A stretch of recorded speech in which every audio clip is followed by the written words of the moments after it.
हम अक्सर कहते हैं माफ कर दो, लेकिन क्या यही क्षमा का असली अर्थ है? आज की कहानी में गौतम बुद्ध हमें क्षमा की एक नई परिभाषा सिखाएंगे। एक ऐसी कहानी जहां माफी मांगने वाला नहीं, माफी देने वाला हैरान कर देगा। तो चलिए जानते हैं बुद्ध के इस अनोखे प्रसंग को। आज हम बात करेंगे क्षमा करने के वास्तविक अर्थ के बारे में। क्षमा एक ऐसा शब्द है जो अक्सर सुनने को मिलता है, लेकिन इसका वास्तविक अर्थ क्या है?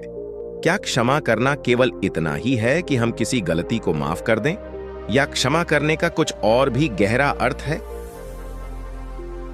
अक्सर जब हम किसी को माफ करते हैं तो खुद को बड़ा बना लेते हैं। हम ये सोचने लगते हैं कि हम कितने उदार और महान हैं जो हमने उस व्यक्ति को माफ कर दिया। लेकिन क्या यही है क्षमा करने का वास्तविक अर्थ? क्षमाशील होना एक सद्गुण माना जाता है, लेकिन इसे देने की प्रक्रिया हमेशा सीधी और सरल नहीं होती। इसमें कई तरह की मंशा, भावना और परिस्थिति शामिल होती है। क्या हर प्रकार क्षमा करना बड़प्पन है?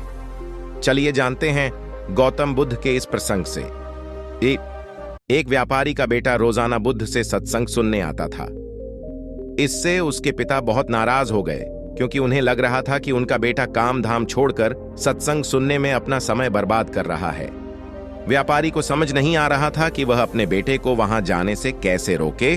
उसे बुद्ध पर भी बहुत गुस्सा आ रहा था, क्योंकि उसे बुद्ध का सत्संग करना समय की बर्बादी लगता था। एक दिन व्यापारी बहुत गुस्से में बुद्ध के पास जाता है और वहां पहुंचते ही वह बुद्ध के मुंह पर थूक देता है। जवाब में बुद्ध केवल आंख खोलकर मुस्कुरा देते हैं। बुद्ध के शिष्य बहुत गुस्से में आ जाते हैं, लेकिन बुद्ध मुस्कुराते रहते हैं। व्यापारी में शिष्यों को गुस्से में देख वहां ठहरना मुनासिब नहीं समझा और वह वहां से चलता बना। लेकिन रात में जब वह सोने गया तो रात भर वह बेचैन रहा। उसे समझ नहीं आ रहा था कि जिस व्यक्ति को उसने इतना अपमानित किया वह जवाब में मुस्कुरा रहा था।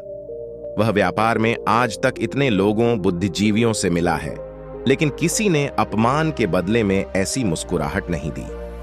अब वह गुस्से में नहीं था, बल्कि बहुत बेचैन और परेशान था। उस मुस्कुराहट के कारण उसमें अब गुस्सा कम और शर्मिंदगी ज्यादा थी। दूसरे दिन सुबह सुबह ही वह बुद्ध के पास पहुंचता और जाकर उनके चरणों में गिर जाता है। वह बुद्ध से गिड़गिड़ाकर माफी मांगने लगता है, लेकिन बुद्ध कहते हैं कि वह उसे माफ नहीं कर सकते हैं। वह व्यापारी और बुद्ध के शिष्य बुद्ध दोनों आश्चर्य से भर जाते हैं। शिष्यों को लगता है कि उनके गुरु में तो इतनी करुणा है, वह तो किसी को भी क्षमा कर देते हैं, फिर आज इस व्यापारी को क्यों माफ नहीं कर रहे? व्यापारी के कारण पूछने पर बुद्ध कहते हैं, जिस व्यक्ति पर कल तुमने थूका था अब यहां नहीं है। जब वह है ही नहीं तो गलती कैसी और गलती की माफी कैसी? बुद्ध के कहने का तात्पर्य था कि जिस व्यक्ति पर कल उसने थूका था उन्होंने उसी पल उसे माफ कर दिया। गौतम बुद्ध अब उस पल में नहीं है, बल्कि वह आज में है। इस प्रसंग में बुद्ध ने क्षमा की एक नई परिभाषा ग्रह दी। कई बार हम व्यक्ति को गलती का एहसास दिलाकर उसे शर्मिंदा कर क्षमा करते हैं और उस क्षमादान को अपना बड़प्पन समझते हैं, जबकि क्षमा वह है जो उस पल ही दे दी जाए जब गलती की गई हो। गलती करने वाला उस क्षमा के भाव से खुद को बेचैन करे ले। बिना बोले बिना मांगे क्षमा उसके हृदय को परिवर्तित कर दे।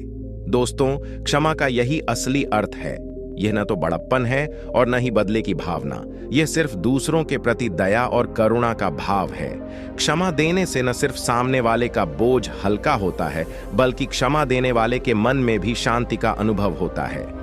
दोस्तों, क्षमा सिर्फ शब्द नहीं, एक भाव है।